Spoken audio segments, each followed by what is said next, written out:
Question number 8, Ron Mark. Thank you, Mr. Speaker. My question is to the Prime Minister and asks, does he stand by his statement, "We welcome migrants who make a contribution to New Zealand"? The Honourable Michael Woodhouse. The question is to the Minister of Immigration, Mr. Speaker, but I'll answer it. Order. I suspect it wasn't. I'm going to ask the member to read the question again, please. It's on the, Mr. Speaker, it is listed. It was actually lodged to the Minister of Immigration, but it's listed to the Prime Minister for some reason. It's listed to the Prime Minister. My understanding was it was transferred, and legitimately so, to the Minister of Immigration. If the member would ask the question to the Minister of Immigration, and then we will proceed. Point of order, Mr. Speaker. Point of order. Ron Mark. So the questions for oral answer listed here says Ron Mark to the Prime Minister. Then my understanding is that will be incorrect. It was originally set down at 10:30 and then transferred by the government to the Minister of Immigration. And for the question to proceed, I'm asking the member now to ask it in that fashion. Point of order. Order. I can only deal with one at a time. I think it's important we get to the bottom of the matter. I'm not familiar with the background, Mr. Speaker, but if the member lodged this question to the Prime Minister and the government then subsequently decided to transfer it, it needs to be reflected in the order paper that it has been transferred, and the member needs to be informed. He can't be expected to ask a question to some other minister if he hasn't been informed of the transfer. The order paper that we have all been given, the yellow sheet, says that it is to the Prime Minister, therefore it should be put to the Prime Minister. No, well, I'm afraid that's not right, and the member looks at Speaker's Ruling 1692. The question can actually be transferred at any time right up to the being asked. Order. What I think has happened, and I will check it out subsequently, is the mistake has been made in the presentation of that order paper. I was advised when I meet with the clerk at 11:30 that the question had been transferred and that the transfer had been accepted by New Zealand First.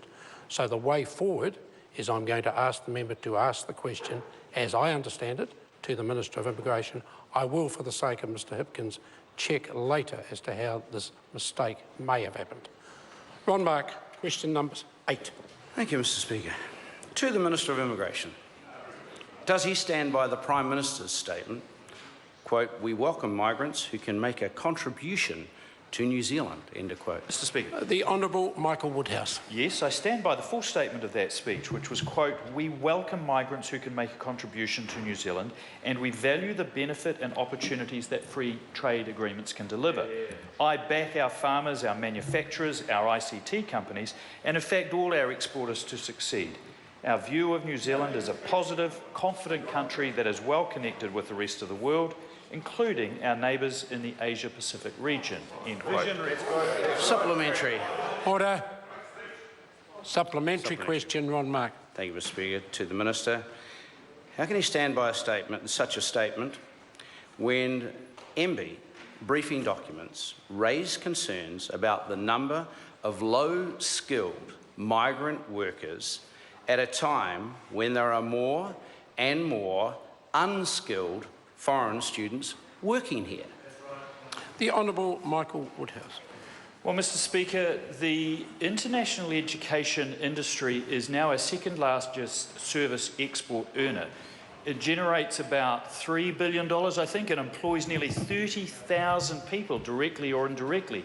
One of the attractions to that is the fact that the students themselves can work for a small amount of time while they study. It's a very good marketing tool. Only about 1 in 4 take it up, but I think it's an excellent strategy. That's right. Supplementary.